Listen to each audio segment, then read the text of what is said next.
Assalamualaikum warahmatullahi wabarakatuh.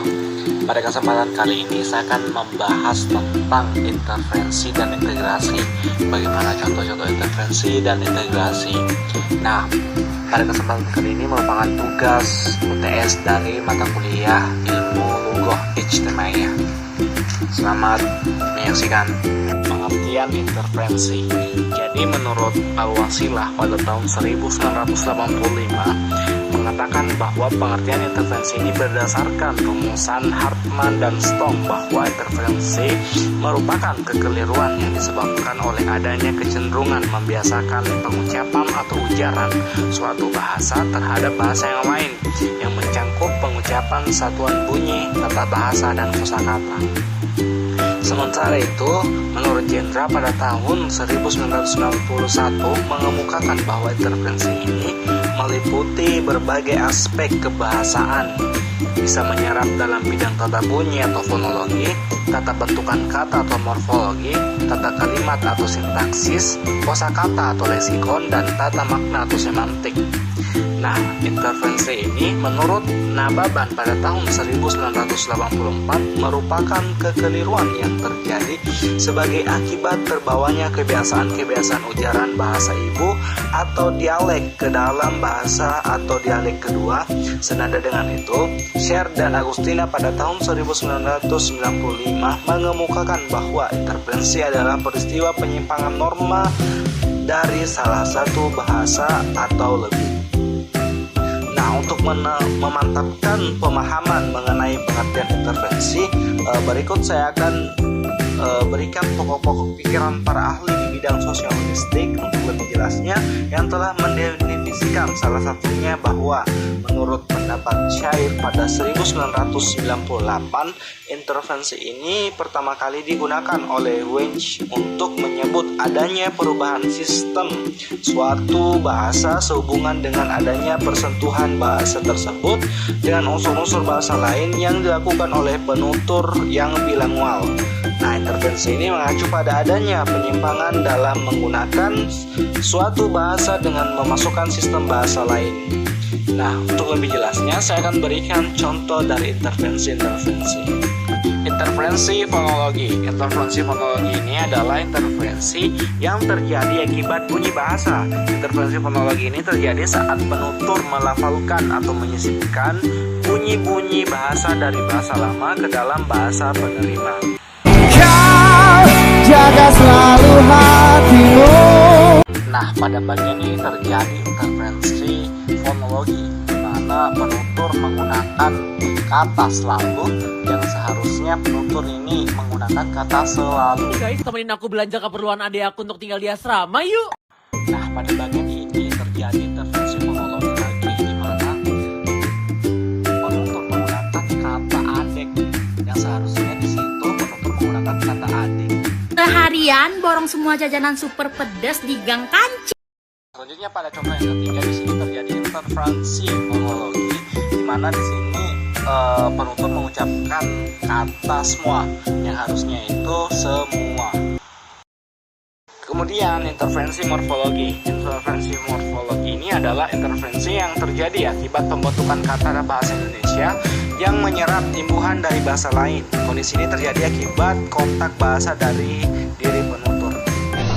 Supaya kalau kepukul nggak pendarahan. Tulang rawannya dicopot. Contoh pada bagian interferensi morfologi di sini penutur mengucapkan kata kepukul. Harusnya di situ penutur mengutarakan kata terpukul. Gue seneng kalau lihat lo happy. Gue tahu lo kan sakit tapi gue. Nah, pada contoh yang kedua di sini penutur menggunakan kata gue. Nah, seharusnya di sini penutur menggunakan kata aku. Nah, di sini terjadi interferensi morfologi. Cara mudah menjiplak gambar. Nah, terus pada bagian contoh yang kedua interferensi morfologi terjadi lagi, di mana penutur di sini mengucapkan kata menjiplak. Seharusnya di sini penutur menggunakan kata menirukan. Tahu nggak sih gimana cara HR nyari kandidat di LinkedIn? Ini tips biar kamu gampang dapet tahu. Contoh yang selanjutnya terjadi intervensi morfologi lagi, di mana penutur menggunakan kata nyari yang seharusnya yang baik atau yang tepat digunakan adalah mencari. Sedangkan intervensi sintaksis adalah intervensi ini terjadi akibat penggunaan unsur bahasa lain ke dalam pembentukan kalimat dalam bahasa berupa bahasa Indonesia. Unsur-unsur bahasa yang dimaksud dapat berupa kata, frasa, ataupun klausa. Zai, mana powerbank yang kemarin? Ada di Farid. Nah, pada contoh pertama di mana intervensi sintaksis ini merupakan bentuk intervensi pada frasa. Nah, pada kalimat tersebut menggambarkan penggunaan kalimat yang mengalami intervensi. Intervensi terjadi karena penggunaan kata bahasa Bugis dalam preposisi ri dapat yang diterjemahkan dalam bahasa Indonesia sebagai di. Namun penggunaan di pada klausa di amir tidaklah tepat. Menurut Kerach pada tahun 1984, dalam Lanin tahun 2016, kata di depan di atau ke dan dari di digunakan hanya untuk kata-kata yang menyatakan tempat atau sesuatu yang dianggap tempat. Jadi penggunaan kata di amir itu tidak cocok. Harusnya penggunaan kata di ini lebih mengarah ke penunjukan kata tempat, contohnya di lemari, di Bekasi. Zai, ambilkan saya itu handuk. Menulis, Kak. Kemudian pada contoh kedua terjadi intervensi sintaksis lagi, di mana kata menulis K merupakan kalimat bahasa Indonesia pernyataan positif yang terintervensi struktur kalimat bahasa Indonesianya. Menulis berfungsi sebagai predikat dan K sebagai saya berfungsi sebagai subjek, sehingga pola kalimat menulis K di sini ada predikat dan subjek, sedangkan pola bahasa Indonesia benar adalah subjek plus predikat. Jadi kalimat yang sesuai dengan kaidah struktur bahasa Indonesia adalah saya menulis, bukan menulis saya. Zai, bagaimana tugas yang kemarin itu? Tidak aku tahu. Pada contoh yang ketiga, intervensi sintaksis ini pada kalimat dak tahu, dak atau kata tidak, ku tahu atau kata tahu merupakan kalimat pernyataan negatif bahasa Indonesia yang terreferensi struktur kalimat bahasa Bugis. Nah, di sini kata dak atau tidak merupakan pernyataan negatif, sedangkan ku atau saya berfungsi sebagai subjek. Ini berarti kalimat dak ku tahu merupakan kalimat pernyataan negatif dengan pola tidak plus subjek plus predikat, sedangkan kalimat pernyataan negatif yang tepat dengan pola subjek tidak plus predikat plus objek. Nah, di sini jadi kalimat yang sesuai dengan pola struktur bahasa Indonesia yang benar adalah saya tidak tahu, Bu.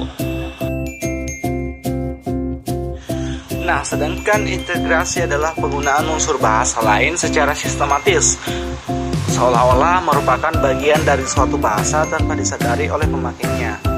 Nah, menurut Krida Laksana pada tahun 1993, salah satu proses integrasi adalah peminjaman kata dari satu bahasa ke bahasa yang lain. Dalam proses integrasi, unsur serapan itu telah disesuaikan dengan sistem atau kaidah bahasa penyerapannya, sehingga tidak terasa lagi keasingannya. Nah, contoh integrasi bahasa daerah.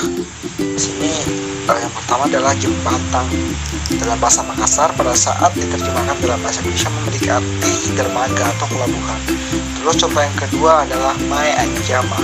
Dalam bahasa Makassar pada saat diterjemahkan ke dalam bahasa Indonesia memiliki arti pergi kerja. Nah, contoh ke integrasi bahasa asing. Kita dapat masuk ke beberapa situs cukup dengan satu klik atau tampilan layar. Nah, di sini penjelasannya berkembangnya teknologi menjadi salah satu faktor yang mempengaruhi perkembangan bahasa Indonesia. Banyak kosakata asing dari media internet yang dapat diserap oleh bahasa Indonesia. Kata situs dapat ditemukan dalam tampilan layar Google. Kemudian contoh yang kedua adalah simpan video setelah mengirim. Tampilan layar Instagram. Video adalah salah satu kata yang sering digunakan oleh pemakai bahasa Indonesia, sehingga dapat diterima dengan mudah oleh para penuturnya. Kata video mulai banyak digunakan semenjak majunya teknologi canggih dan media sosial jaring internet. Padahal video ini merupakan bahasa asing. Terus yang ketiga adalah integrasi dari bahasa Arab. Demi Allah, tidak ada nikmat yang paling besar, tidak ada nikmat yang paling berharga, tidak ada nikmat yang paling luar biasa dalam kehidupan kita kecuali nikmat untuk semakin mendekat taat kepada Allah. Itu nikmat. Nah, pada integrasi ini kata nikmat berasal dari bahasa Arab yakni naima yan'imu nikmat, yang sama-sama artinya dalam bahasa Indonesia adalah nikmat. Kau cari pagi, petang, siang, malam. Kau belikan makanan, busuk. Kau belikan pakaian, lapuk. Kau belikan makanan, busuk. Kau belikan pakaian, lapuk. Tapi kalau kau bangunkan masjid, sampai hari kiamat akan kekal abadi. Sementara pada contoh dari kata masjid ini bahasa Arab yakni masjidil, yang sama-sama artinya adalah dalam bahasa Indonesia adalah masjid.